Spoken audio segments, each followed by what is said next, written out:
And welcome back to the Movie Pope podcast. And today is another first and sort of not. We've got Brady Jacquin back, our very first guest on the podcast, here to discuss his movie Thoughts Return. And we are actually reviewing a movie that is going to be out in the festival circuit pretty soon, Brady. Yeah, this Thoughts Return is in the circuit. It's actually going to be completing it here soon.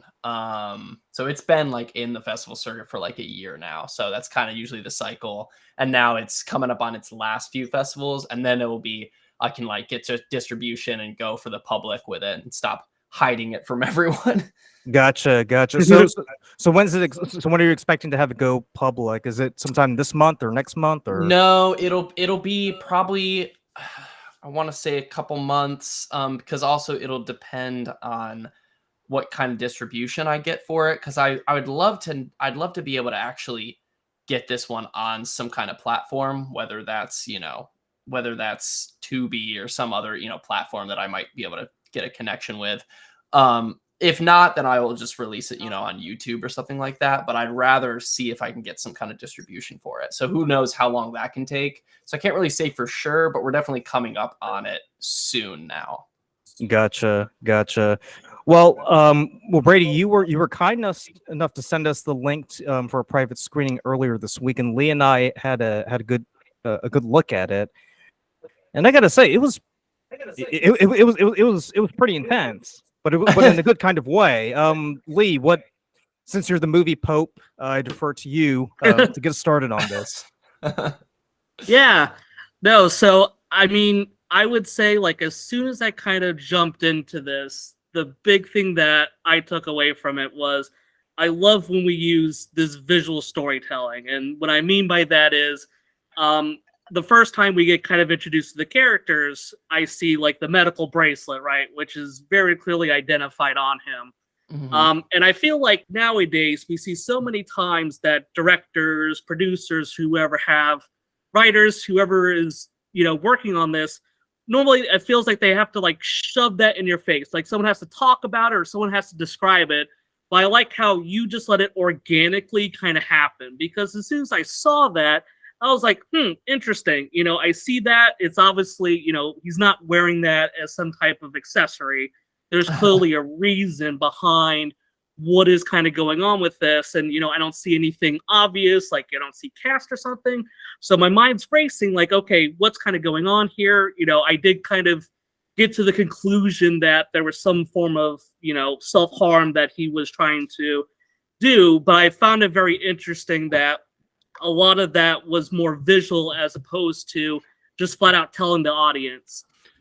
So I guess my question to you would be like, how do you kind of work that in the story? Or do you feel like it's more important for you to help visually show people what's happening as opposed to just flat out telling them what this character is going through? Yeah, I think so. The hospital armband was kind of a big, it was an interesting point for us because yeah, I think it's a lot more powerful if you don't answer all those kind of questions because I think it's just a matter of giving the audience a feeling that something is going on, and that's it, like you said, it's not something someone just wears, so it instantly kind of draws attention to itself in that like, oh, why it begs the question of why he has that on.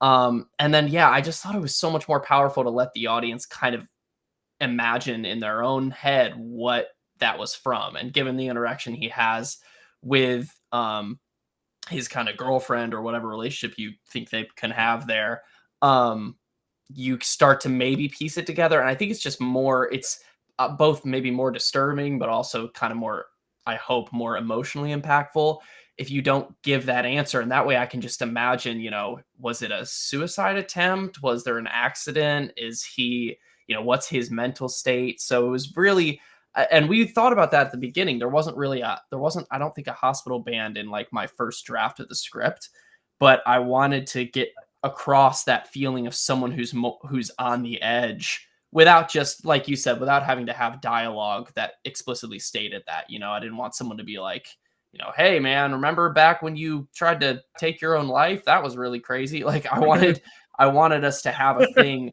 that communicated that, almost instantaneously without any words, because it puts you in that position where you're like, oh, this character's already like primed and ready to go, and then the rest of the film is like pushing them over that edge, but they're already standing on the edge, and I wanted to somehow get that through. So hopefully that hospital band kind of begged that question.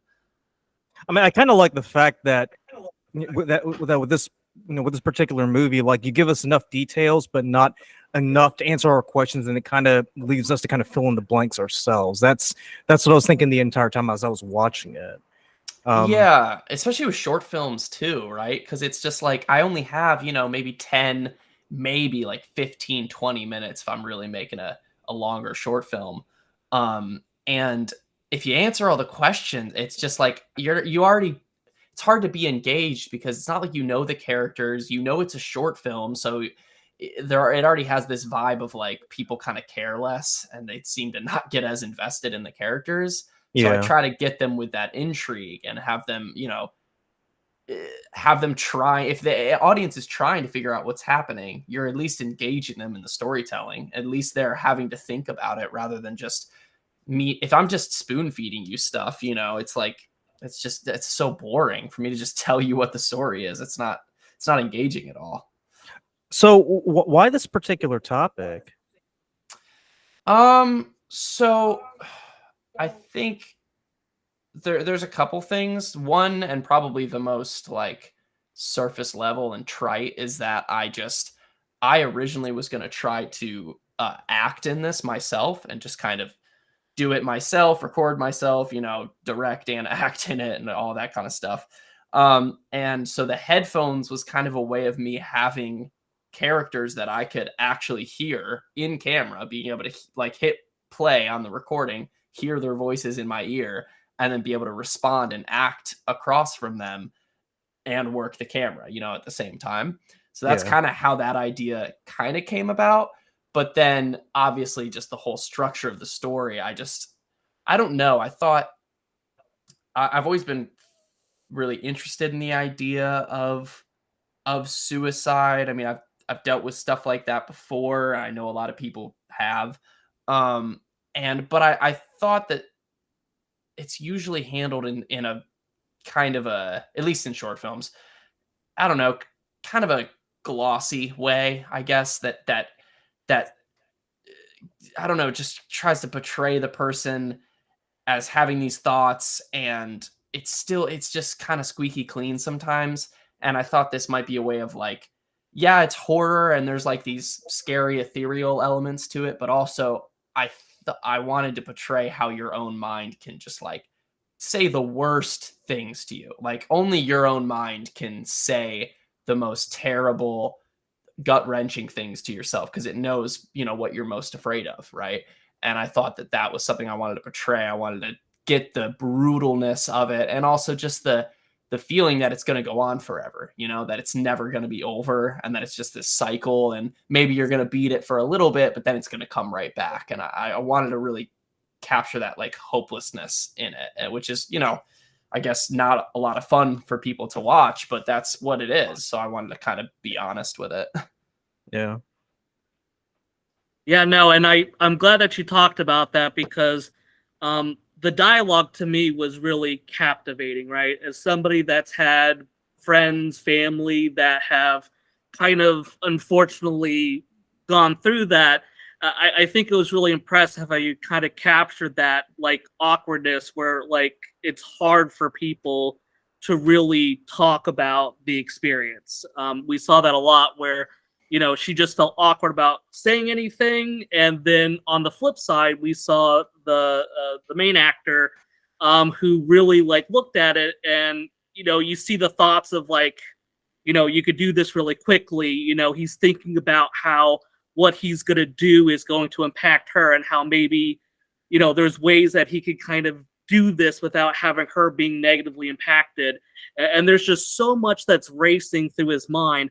I was curious, how do you like really write dialogue and come up with lines like that? Because I think they really you do a great job of both capturing kind of that helplessness and also kind of capturing the fact that, like, even though this is a subject that a lot of people struggle with, I think people will always kind of have that inability to kind of articulate and interact with people. So how did you kind of come up with some of the dialogue and some of the discussion with either how they were communicating or how he was kind of hearing things in his mind? That's tough because I guess writing dialogue's really hard. I mean, writing is hard. That's just the way it is. There's really no way around it. But I don't know. I guess I'm not sure that I could say how I do it. I just know it when I see it. So like there's plenty of lines I wrote for that I took out, right? And it's just because I wrote them, and then, a lot of times I'll write a scene and then I'll kind of sit back and almost talk it to myself, kind of play it out in my mind, see if it works naturally. Cause also you write a whole scene and then, maybe the lines are right, but like the pace is wrong. Like maybe they get into it too fast and it's too dramatic and they didn't they didn't just kind of talk to each other for a little bit before they got into the really dramatic part of the conversation or what have you. So I don't know. I write it. I try to just be as honest as I can with that stuff. I don't ever want to feel like I'm writing dialogue that's feels like it's for a movie. You know what I mean? Especially in a short film like this that needs to feel like they have a real relationship. I didn't want it to, I didn't want him to feel like him to feel like this perfect person. I didn't want her to feel like this perfect, comforting girlfriend who always says the right thing. Because also, like you said, like I think the big strength in that is that we feel like we're gonna say the wrong thing. If we have a friend who's going through that, we're like, well, I'm walking on eggshells. I don't want to say the wrong thing and set them off, and I don't want them to think that I'm fawning over them and I'm so worried about them all the time, because that's even worse. So it's almost like there's no good way to help, like, or at least there's no perfect way to help, So there's always something you're gonna say wrong, and I wanted to capture that and just jump right into it and have her just instantly be trying to maybe do something like, hey, maybe we can get some food or something like that. And he just doesn't give her anything. He doesn't give any kind of normal response. So she's just left in this awkward moment.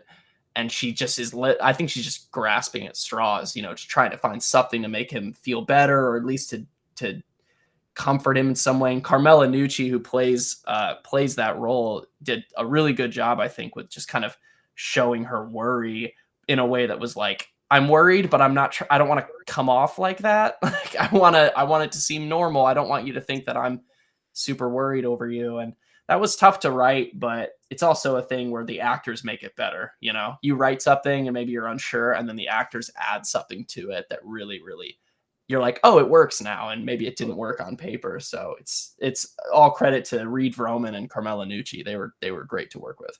I mean, you could sense the helplessness from her as she's looking at him too. So Absolutely. Yeah, that was a big thing we talked about with her character, was just like she needed to feel like she didn't know what to do, like she's trying to do something, but she doesn't have all the answers. She doesn't know to take him somewhere or to get him. She doesn't know what to say. And I think all of us are like, who knows exactly what to say to someone who's going through that, like, what do you do? Do you tell them you're there for them? Do you try to act like everything's normal so it's not weird, and I wanted to grab a hold of that with her character. So one thing that really stood out to me were the voices.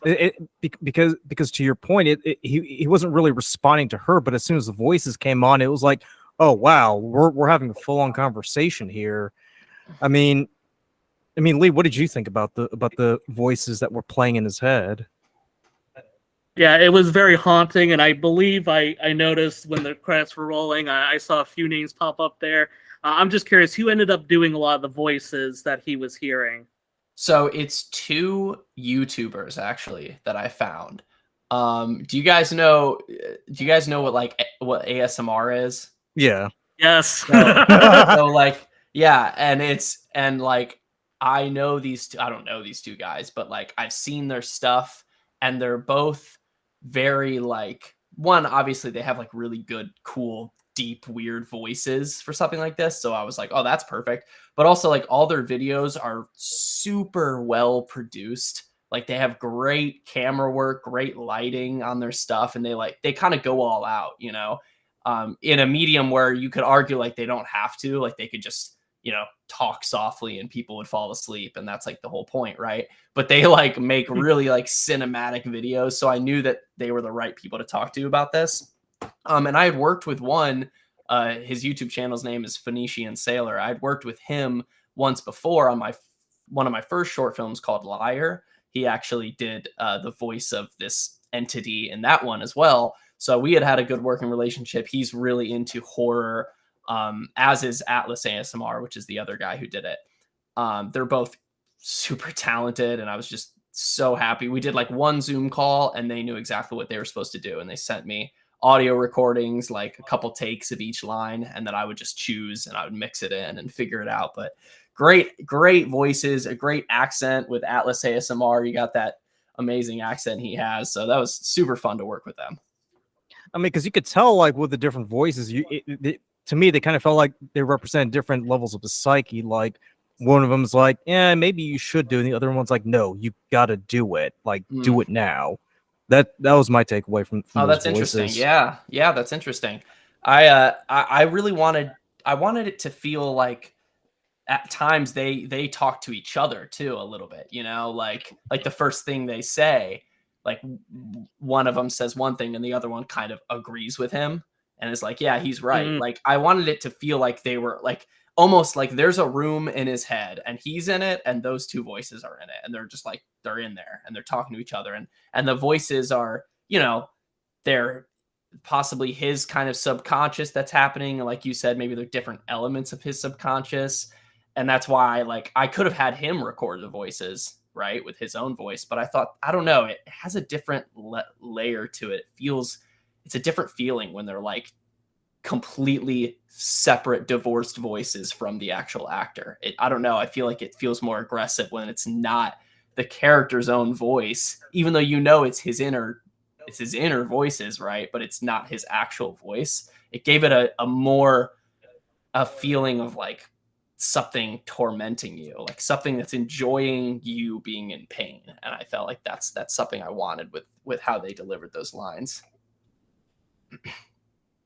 No, I really like that, and I think it does kind of show you kind of, to Lucas' point, I think that's a very good call out. Like it's just kind of that struggle and how someone that's probably going through some of the darkest moments, like there's probably stuff that's going through their mind that you couldn't even grapple with, and you know, there's just I think a lot of that happens. I thought something else, and I was curious how you kind of went about this process. You know, there is, you know, some music that he's listened to on AirPods, and obviously I, you know, feel like this is probably not a commercial for AirPods, but I thought it kind of like interesting. You know, was there any significance behind the music that's playing that he's listening to? Because I was very curious to see if that was maybe something deeper that maybe me missing when I was watching through that. Yeah. So for me, it's a little less about what the actual song is, although like there are definitely significances in the title of the song and certain other things that I did notice that. Yep. But it was more for me. It was more about the feeling of what kind of song he was listening to, because he could have, right. We had to make that decision, right? He could have been listening to anything. It could have been like classical music, could have been, you know, I don't know, some like relaxing thing to help him sleep. But I don't know. I and this was one of the first, like, you know, when you're writing something, you kind of get an image in your head or you get an idea of a certain moment from it that you're obsessed with. And one of them was just the idea of this guy sitting there, you know, almost comatose, almost emotionless, like he's hypnotized or something. But the music he's listening to is the most like thrash metal, the hardest like metal I could find. Now that the song that's playing is not the hardest metal I necessarily could find, but it was the one that worked the best. But like I just loved the idea of someone like appearing so vulnerable and kind of shut down at the same time, but then with that music playing, I don't know, it's like the whole movie, right? It's like this guy and he's fronting this persona out there, but then inside, what's happening inside is this crazy aggressive thing that is just after him. And I really wanted the feel. So it's less for me about like what that song is specifically and more how it feels to listen to that song. Like it feels aggressive and hard, you know? Yeah, I mean, what I thought was interesting was the fact that is when the music's playing, he kind of calms down a little bit because he was agitated at the very beginning. Mhm. Even though when his girlfriend's talking, he's like, "Oh, what am I gonna do?" He feels like a deer in the headlights, But then, as he slowly lets the music kind of like calm him down, when he hears the voices, he kind of like flinches a little bit, but then he kind of goes back into this relaxed state. It's almost as if he's kind of used to it and he's expecting those voices to come in. It's like the voices and the music kind of go hand in hand. That's Hmm. that's what I thought. Yeah, that's interesting. I'm really happy that you said that because that's something that I really wanted to that was a big part of what I wanted to get is that I wanted those voices to feel familiar to him. Like like how anyone who's dealing with that stuff, right? Those are going to be feelings that you become kind of friendly with. You're aware of them. It's like, "Oh yeah, I've had these thoughts before." These thought that's I mean it's the whole title, right? Like that's why it's so familiar. It's like they're almost old friends in the most screwed up way, you know? So I'm really happy that you've kind of felt that. Yeah, Yeah, it kind of felt like a parasitic relationship, Lee, didn't it? Yeah. Yeah, no, because I think with the music too, the way I kind of looked at it, and very ironic that you had ASMR people that were the voices was, I look at a lot of people do like ASMR music. A lot of that is kind of like an escape from the things that you're struggling with, and I found it very impactful that I looked at the music as him being trying to drown all that noise out. But unfortunately, the noise just kept building up, and then it just started control. So I thought that it was a very powerful way of kind of showing that and kind of showing how, like you said, I think the name that I remember seeing, I think it was called On the Edge, was the name of the song. Yeah. And I think it just kind of further pushed that point home how, something that he might enjoy that, like you pointed out, might seem kind of odd that someone that's going through this would listen to something hard like that as opposed to like maybe something like classical music. Yeah. Obviously, this would hit very differently if he was listening to Mozart. Right. So, Yeah. but I did find that very interesting how, kind of unfortunately those kind of dark thoughts and everything just seemed to kind of almost overtake him no matter what he was doing. Yeah. Yeah. And it's funny, dude, because like Mozart, like it would have its own effect, like it would be its own thing. So it was hard to choose because I knew I wanted that like thrashing kind of sound, but like if he was playing calming kind of music and then the voices interrupted that would be its own thing, So that was definitely a challenge choosing the right soundtrack there. But I'm glad you guys feel that way about that because that's exactly why we chose that music, and that's a nice affirmation that you guys feel that way about that scene. Now, I did want to talk a little about the lighting because it looks like for the most part you're really not relying too much on artificial light. You're mainly just using ambient light. Was that really the case, or did you have to like use a few lights here and there to kind of get the desired effect? Yeah, I'll dummy lights. So like that lamp that's in the living room, especially at the beginning, that lamp is actually casting light, but also a lot of times it wasn't enough. So I would just put one of my little LED panels next to it and then just increase the light amount there. So the light's all you're seeing, but that LED is dummying it and kind of increasing it and putting it where I want. Um, but yeah, for the most part, it's kind of dummying practicals there, except for when the voices really first start in on him, because then you get this like kind of harsh blue light that's hitting the back of him and kind of like edging out the side of his face, and it's not really clear where that's coming from, and it feels like it gives it a different feeling, like it's a little more otherworldly. So I kind of wanted that to feel like it was like the blue light is kind of those voices, it's like their color, it's like their whole representation is like when that blue light comes in, or when a scene is kind of draped in blue light, it's like when they come in, now all of a sudden he has this harsh blue edge on his face that he didn't really have before. And it feels like we just entered into another movie, you know? But yeah, I for the most part, it was like playing off the natural stuff that was in the room, like the lamps or the moon outside or what have you.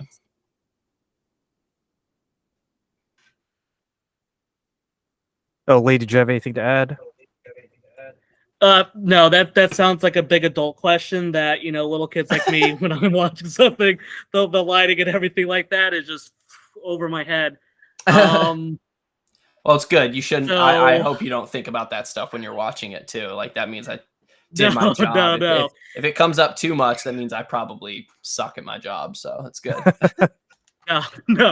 No, trust me, it was not the least bit distracting at all, at least for me watching it, who, like I said, I definitely am not going to pretend like that's something that sticks out a lot to me. So I had one minor thing, and because we talked a lot about it, but I feel like as a movie review, I would be remiss not to mention this. Do it, man. Tear me a new one. Tear me a new one. One thing that popped up, and wait, I just want to make sure, Luca, was there anything else before I go into my tirade? Before I rip this movie apart, you want to say another positive thing about it? I will say this though about the lighting. Lee and I are coming from two very different angles. He's very much coming from a critical standpoint. Because I studied film, I'm always thinking from a technical standpoint. So that's the reason.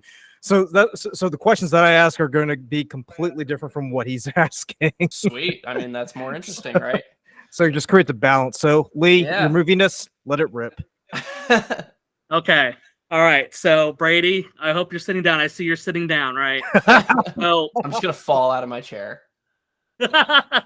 No. So one thing that I had to pull out, and it's a total nitpick, I couldn't help but notice. I could tell that the scenes in the kitchen were done. It wasn't filmed in order that we saw the scenes. Oh, because of the clocks? Because of the clocks, yeah, yes. The freaking yes, the freaking stupid clocks. Yeah. Don't film in front of ovens, guys. Don't do that. That's stupid. Because guess what? It takes 50 minutes to set up a shot, and the shot is supposed to take place at the same time, and it's not gonna work. I know the microwave, it goes from like 750 to like 1250 in like a second. And that's how late we were staying up filming that movie. So I'm glad you caught it, because it annoys me every time. Yep, and I, like I said, I'd be remiss not to mention it. And like I said, I think it just goes to show how challenging it is, because I think, like, as someone that's like kind of watching something, in my brain, I'm like, okay, well, they just filmed scenes in the order that we would see it in the movie, right? Right. But the reality is that's not going to always be the case. Like, there's something, I'm sure, where maybe you came back and maybe you felt like something was missing, or like I said, maybe the actor's availability might change. So is it really hard to kind of put all that together as a filmmaker, where, you know, you're kind of having to shoot all this different stuff, and it's maybe hard to kind of make sure that you're still capturing the vision that you want to, with everything kind of being all over the place and maybe not everything being in sequential order? Yeah, it's definitely a jigsaw puzzle, and that's my whole job, right? As the director, it's just my job to hold the movie in my head the whole time. You know, that's so when we're shooting, say, out of order, which most things are shot out of order. Like, you almost never get to shoot sequentially. It's never like the most efficient way to do things, even though it's like it's the most emotionally honest way to do it, because then the actors literally get to like go through the arc of their character. But it's like it never works out that way, because like you could be shooting one half of the scene, and then in order to shoot the next shot, you would need to do this crazy different rig for the camera, but the shot after that one has the same rig. So it's like, well, why don't we just shoot that one first and then come back and switch our rigs up, just to like save on a ton of time. So it's hard to do that, but that's why I like to storyboard a lot beforehand. I like to make sure that I know exactly what shots I need to get the scene, so that even though I'm jumping all over the place and doing like the last shot first or all that kind of stuff, I still know what I need, and I still know where it fits in the script. As far as the actors go, I'm sure it's a little more difficult to do things like that, but they're used to it. I mean, they're actors, so that's kind of, again, how most projects work. But it's hard, and I definitely could have just gone to the oven and changed the time on it, but I got lazy and got it was like you saw like you'd see in the film, it's like 12 o'clock at night. Well, I think we shot until like 2 a.m.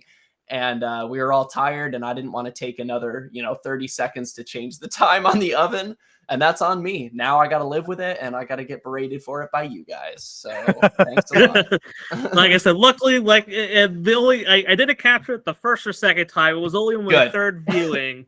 Good. That's all I hope for. And yeah. Yes, yeah, and I think that's the reality is that no one's obviously going to be paying that close attention, and I know I struggle with that idea of like perfection where everything just has to be just right. Yeah. And I realize that the reality is that there's going to be things that aren't going to be critical, right? Because the storytelling, who gives a shit what the oven says? Right. It's not there to kind of create anything. So, but yeah, that was the one thing that, like I said, I eventually captured that on my third showing.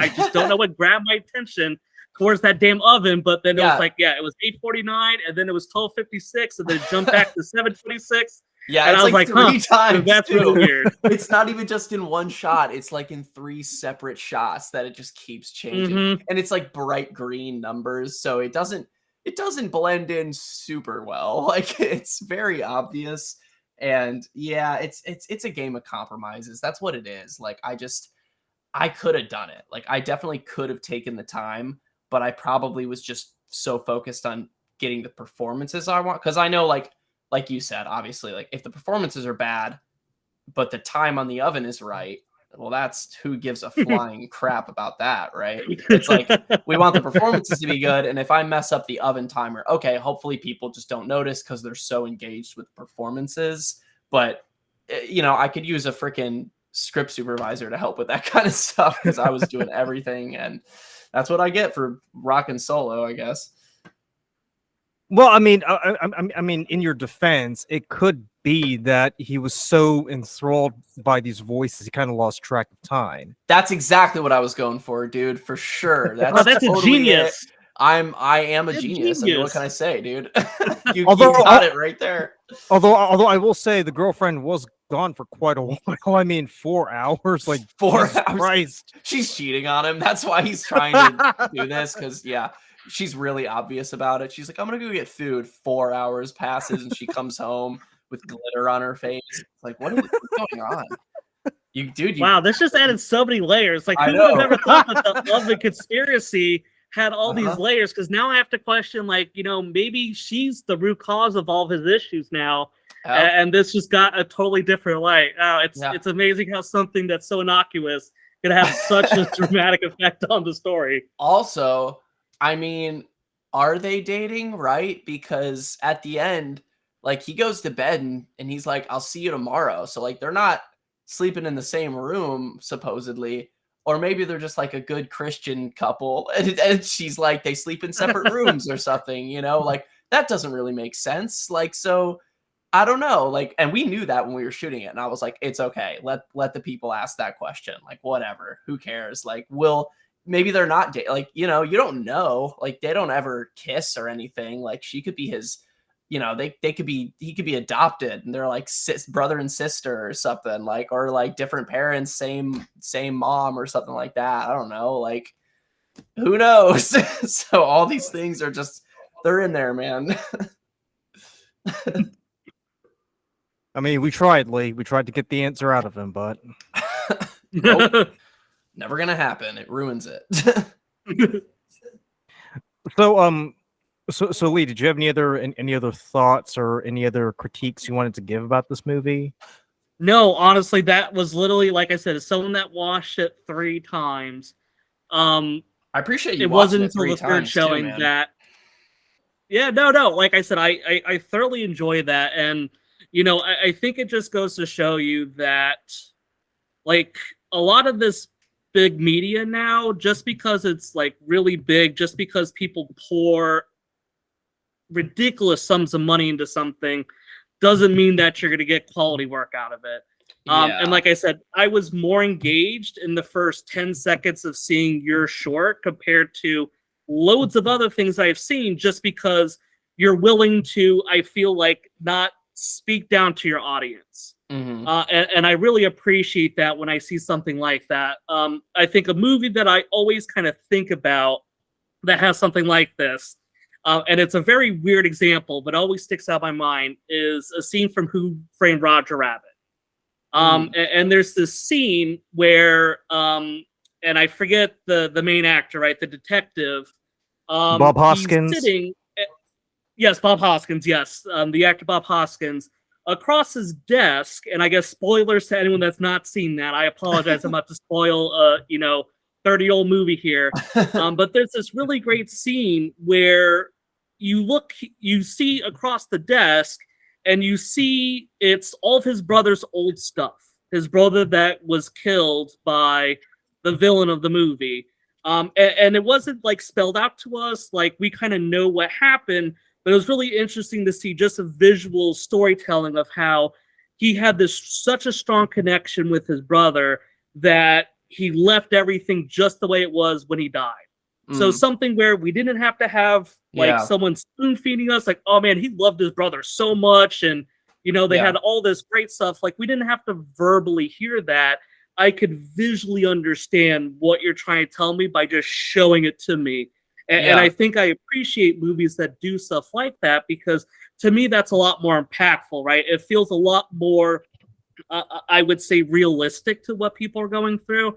And I like that a lot more than just like, having this awkward conversation where, maybe the opening is, the two of them in a car being like, hey, do you want to talk about your suicide attempt?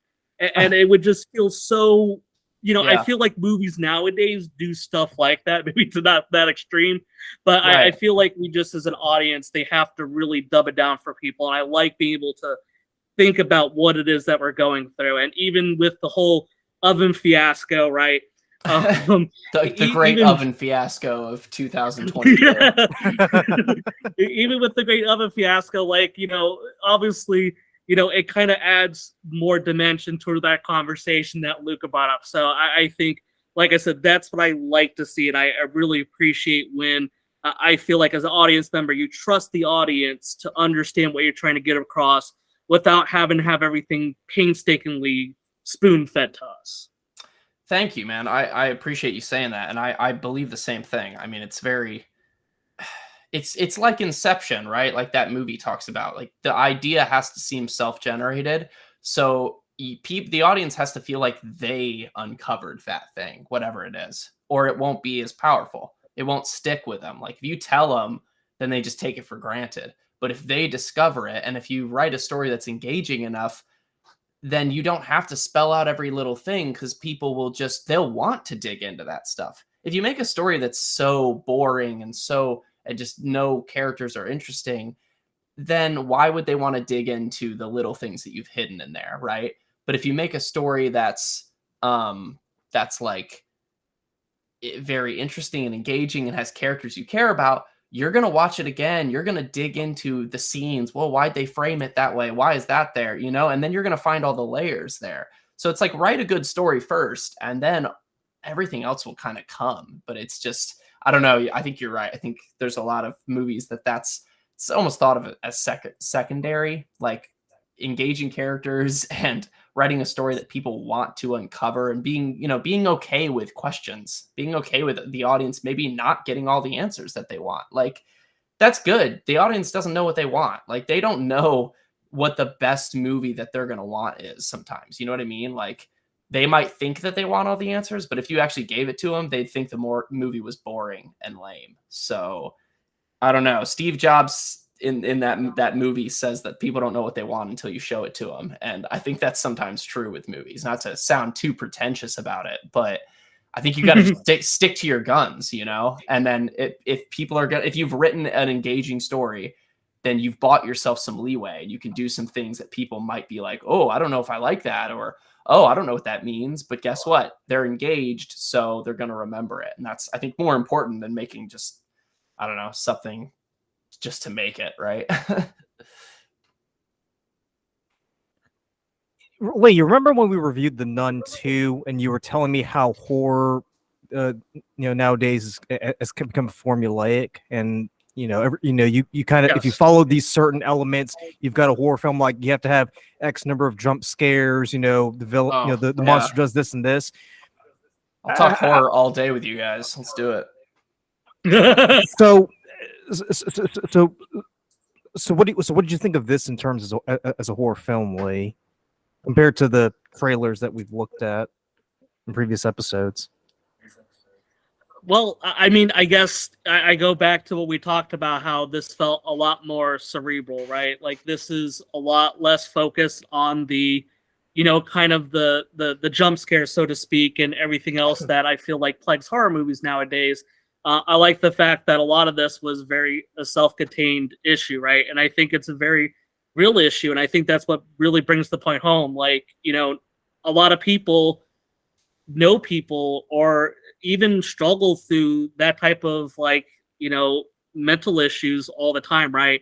I would say people probably experience that a lot more than having a crazy nun chase after them and pop out of the shadows, right? Yeah, I think the reality is that the fact that this could really engage people on a personal level, I think is what kind of makes it that much more dire. Like I felt that sinking feeling, like when he has the knife in his hand, like I don't know anything about this guy. Like this guy could legitimately watch it. Like I might be watching some snuff movie right now that you just sent over to us, and I wouldn't be the wiser because I don't know what to expect. And I think that just speaks volumes about what you're able to create instead of creating this almost like cookie cutter expectation that, hey, we have to have this, this, and this.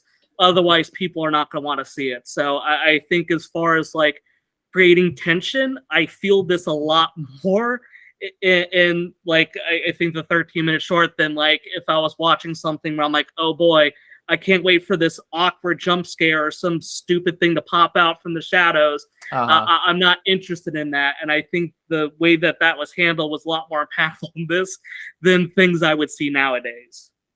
And like I said, this is coming from someone not huge in horror at all. So I just want to throw that out there. No, I not mean, my genre, but this definitely got me feeling uncomfortable. yeah, and I so appreciate you saying that. And I think it's it's weird, and again, at risk of sounding pretentious, I think you have to be willing to lose something when you're making something like this, because you do lose people when you don't have jump scares and when you don't have the standard kind of horror fare that you see. You do lose people. Like there's people who want that, and there's a place for that kind of fun popcorn horror movies. I think James Wan does a lot of great horror that's also, it's very like fun, it's very fun horror, but it's also well made.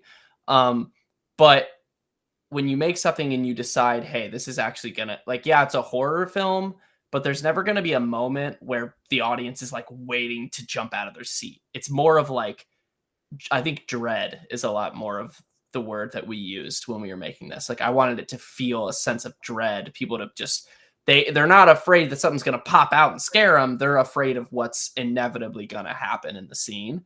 And that's a lot different and less fun version of horror. You know what I mean? So I think you have to be willing to like say, no, that's not the movie I'm making, right? I'm making a cerebral kind of horror movie that's not going for this kind of fun jump scare vibe, and maybe I'll make one of those in the future. But for this one, it was just like, that's not what I was making. And I don't know, you definitely lose people, but I think it's worth it to hold on to what's in your head. So yeah, remain true to yourself, or true to your vision, as it were. Yeah. So as is customary with our movie reviews, we always like to give out scores. Oh Lee, boy. Lee, will you do the honors? 2 out of 10. Dude. All right, wait a minute. Mine. Oh, damn it. Well, wait a minute. I only do 4 out of 5, so that's first things off. Yeah, we always do it out of 5. If I do 10, then I'm gonna break the system, and then everything's gonna collapse. So okay, do I get to rate it too? Yes, I think that's okay. Great. I want, because I do think it's interesting, right? Because I think that it's interesting to see how, like, once you do everything, how you feel about it when it comes out. So I'm actually very interested now. Yeah. In that, that's a very interesting thing. So I think for myself, right, I would give this a really strong 4 out of 5, right? Mm-hmm. And I will say, Brady, just to let you know, I've never given anything better than a 4.2 on the channel. So Fair enough. Well, I feel I honored. think that's the highest I've ever gone. And I think my big things are I love that feel of dread that's created. I love the fact that I'm not, sitting here, kind of listening to what I feel like is just fake dialogue. Like, I felt like the interactions I saw were true to the situation. And I really like that because, as I said earlier, I've been around people that have struggled with this. And I think you capture both the helplessness of the actor that's going through it, but also the people around him that don't know what to say and don't know what to do in that situation. I think that's just captured very well, and it creates that sense of how you put it, dread.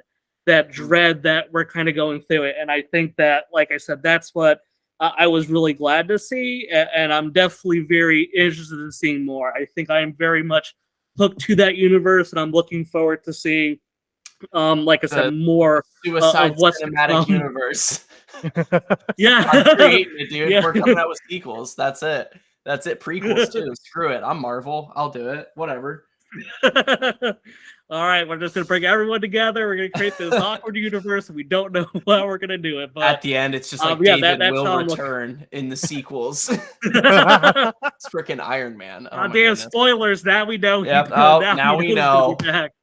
but Lee, look on the bright side. We'll get first crack at it before anyone else. So that's right. You get those early. Oh, that's screeners. true. That's right.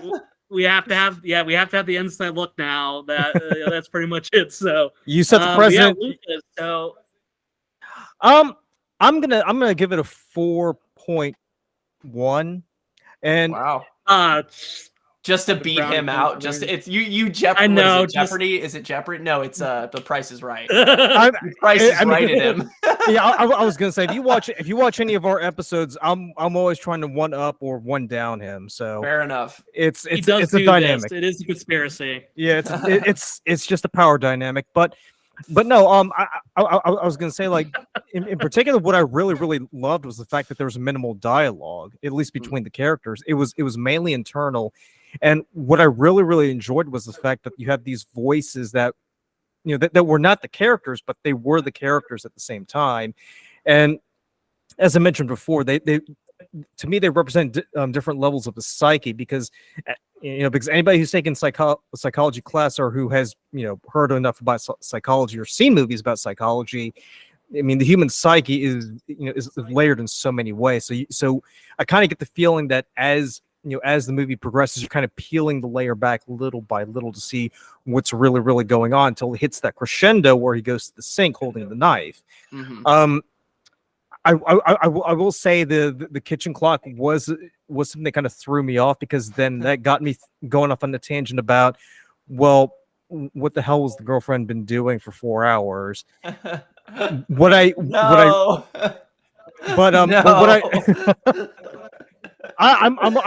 a very weird person. Lee can attest to the fact that I will go off tangent very easily. Isn't that true, Lee? This is 100% a fact. But what I will say was that at the very end when he falls into bed, the big question that it raised was it all just a dream? Like, was it all just playing in his head? Like, was he just in bed the entire time and he imagined the whole thing? And I thought this is it's a really huge psychological mystery to me.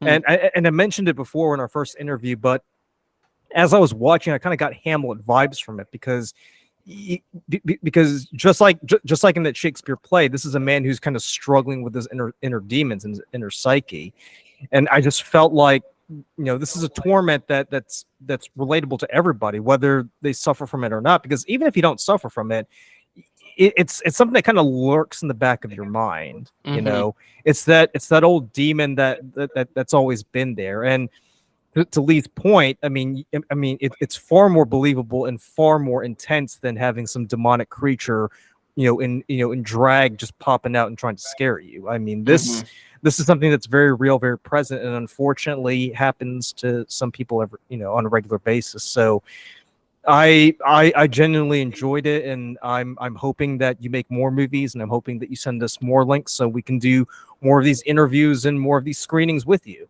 Yeah, man. I thank you, dude. I really appreciate you saying all that. And I'm glad you it's interesting what you thought about kind of that ending scene too. And I was curious. I was going to ask you guys just what you thought of that.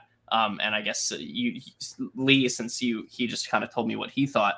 But yeah, I was going to ask, like, Lee, what did you think of that kind of ending scene? Like, what did you get from that? Because I'm always curious because I don't get to get feedback a whole lot, like how that played out with him getting in the bed and then hearing the dialogue and how that ended. Like, what did you get from that, or what did you feel when you saw that?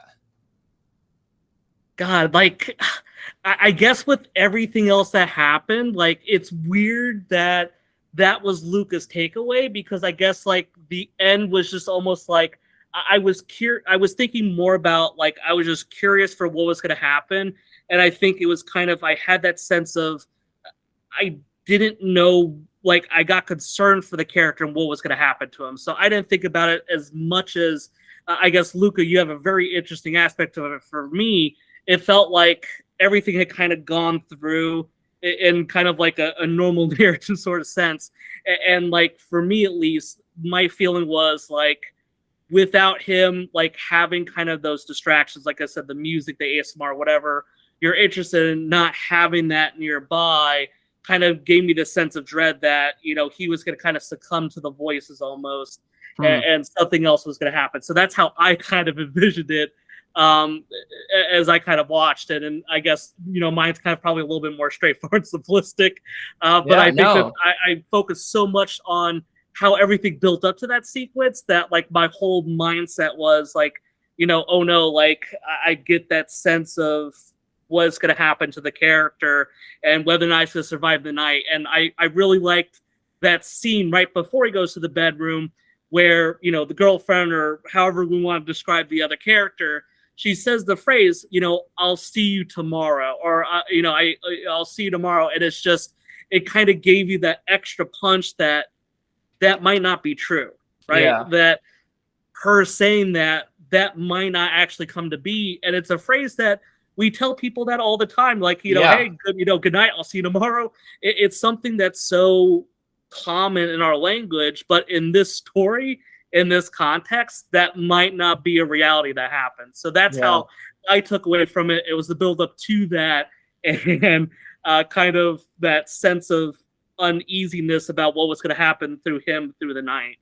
Yeah, super interesting. Thanks, man. That's I'm glad. Thank you for telling me kind of how you felt about it. That's really interesting. Yeah, I like it. Those are both really interesting kind of takes on the same scene. So, yeah, that's cool that I got to hear that. I mean, hey, we aim to please. Yeah. But before we wrap up, Brady, do you have any upcoming projects in the pipeline you want to talk about or plug? Wait. Before we get in that, sorry Oh, to okay, steal, I sorry. don't want to steal thunder. Brady owes us a rating, Oh, a that's totally right. unbiased rating Oh, of gee. what he saw. So before we get to the outro, I just didn't want to let Brady off the hook that easy. Yeah. Oh, yeah. Wouldn't want to do that. So I don't know. I won't give it. I will abstain from giving it a straight up numerical rating just because I don't know that I could. I don't even know that I could do that or what it would be worth. But I will say, like, obviously, I've made this thing. It's been a while now because it's been in the festival circuit, so I've learned a lot. I think I've grown a lot. So there's always things that you look back on and you're like, okay, I would change that. Like, I would do that differently. I would do that better, or oh man, I should have made this choice, or you know, what have you. So there's always things you would change, but ultimately I'm very happy with it because despite there, you know, being things that I might do differently, at the end I feel like it's true to what I set out to do, and I think it gives the audience the feeling that I wanted it to give them. And as long as it does that, then like, hey, there's always going to be things that I could do better, you know, but the feeling it gives the audience, if that's there, okay, cool, then it was a success and I'm happy with it, and I'm excited for people to see it. So that's good because I'm usually very, very self-detrimental and just tearing it apart. But I think I'm proud of it. I'm proud of the work we got there. I'm proud of the actors. They did a great job. And so, yeah, I'm really happy with it. So you did raise an I like interesting that. point. And I'm sure this is a question Lee's probably got in his head also. But if you had a chance to redo one scene or reshoot one scene, what would it be? Ooh, oh Put the man, words right on my mouth. that's hard. I That's knew you were really, thinking it, Lee. So that's really hard. You read my mind. Wow. Geez, I don't know. I don't know if I could say there's a whole scene that I would redo. Um, I think it's more like maybe there's like shots here and there where I'm like, okay, I should have shot that differently, or I should have used a different lens there, or the lighting there wasn't as good as I would have liked it. I don't know. That's really hard. I think there were some things that I wish I had been able to do technically that I couldn't do. Like there were certain dolly tracks that I built that I would have loved to get a dolly track that was like circular or at least curved so I could do like curved movements around him, but I had to just do like straight diagonal movements because I only had a straight dolly track. So like there's stuff like that.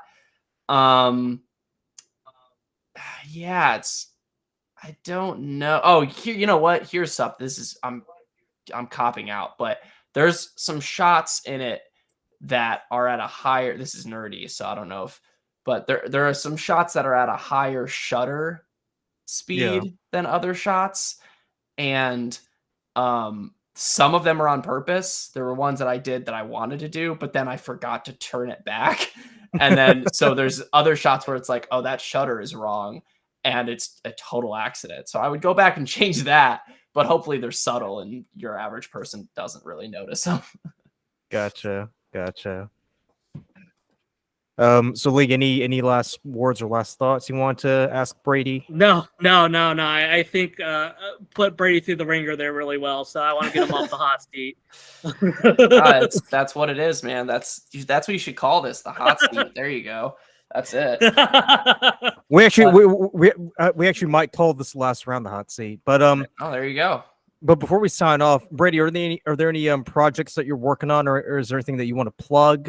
Yeah, I mean, so first off, obviously, I have to plug this film because I don't know exactly when it's going to be out publicly for everyone to watch. It's in the festival circuit now, and you can follow the Instagram that I have for it, which is just thoughts return or like thoughts_return. I should probably know this, since I'm the freaking director of it, but hey, whatever. I suck at social media. I'm horrible with it. Get over it. Whatever. So it's thoughts_return. That's on Instagram where I post stills. I post behind the scenes from it. I'm going to hopefully post some of this interview there to try to get people to listen to this. So yeah, I think that would be the first things. Follow that. And then if you follow that, you'll see my Instagram. And then I post about projects I'm doing because I'm writing another feature right now and I'm trying to get that made. So there's a bunch of stuff I'm doing at once. So I think I'll just stick to kind of plugging this film. And my YouTube in general has a lot of films. So if you like that, if you like some dark stuff, that's kind of what my sensibility is. Pretty dark aspects of humanity that I like to cover. So thoughts return at Instagram. Check that out and tell me what you think. There's cool tidbits and behind the scenes there that I'm not going to post anywhere else. Cool, excellent. Well, Brady, again, I just want to thank you so much for coming onto the show today, and it was a real treat for the two of us to watch that movie. And I mean, hopefully this will be the beginning of a beautiful series that we do. Yeah, that'd be awesome. But yeah, if you enjoyed the episode, if you enjoyed the show, remember to like, comment, subscribe, and we are on Spotify now, so be sure to check us out there and follow us. And as always, thank you so much for watching, and take it easy. Bye.